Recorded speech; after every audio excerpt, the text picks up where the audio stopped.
It's been encouraging that the last couple of years we've had above average moisture content in snow, but will that continue for 30 or 40 more years? We don't know.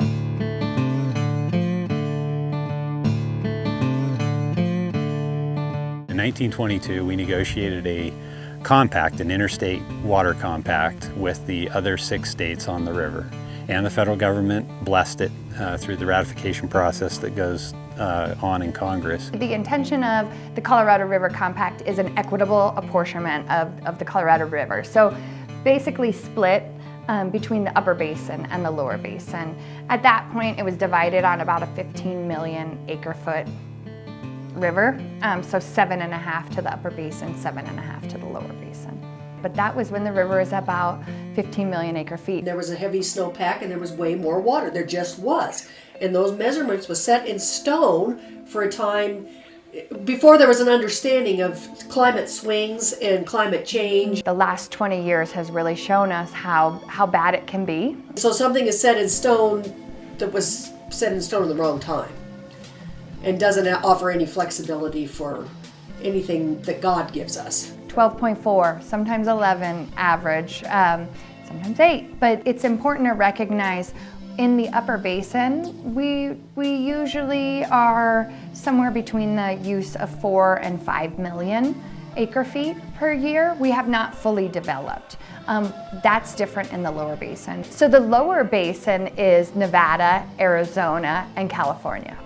They're using approximately about 10 million acre feet a year. And so that's definitely where there's some issue. As a state, we're not developing as fast as the lower basin, and we didn't want to have to rush to develop just so that we would have senior water rights. So that's why we signed the compact, so that we wouldn't be in that dilemma.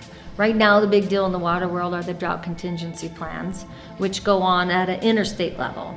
So those are being worked out through the lower and upper basin states. Prior to the contingency plans that I talked about being inked in 2019, if you conserved water in the upper basin and it went down to Lake Powell, then the minute it hit Lake Powell, it was considered system water, and that system water could generate a larger release of water from Lake Powell, which is our insurance policy against calls for more water from the lower basin. It could have precipitated a larger release of water from Powell to Lake Mead. Once it gets to the reservoirs, they have the ability to call on that water. That didn't help us as a state if we were actually eroding our insurance policy because we were conserving water. So there was a disincentive to conserve water and put it in the river. They call it the structural deficit, but really it's the overuse of more than their allocation of the Colorado River.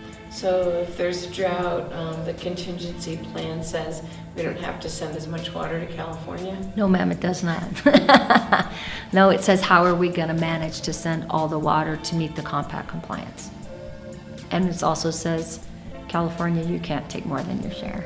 And Arizona, you can't take more than your share. With the contingency plan, we created an account, a safe harbor is a good way to think of it, in Lake Powell that allows the water that we conserve to have a place to live, and it doesn't penalize us by precipitating more water being released from that reservoir down to the lower basin. We're in the process right now of renegotiating the operating guidelines.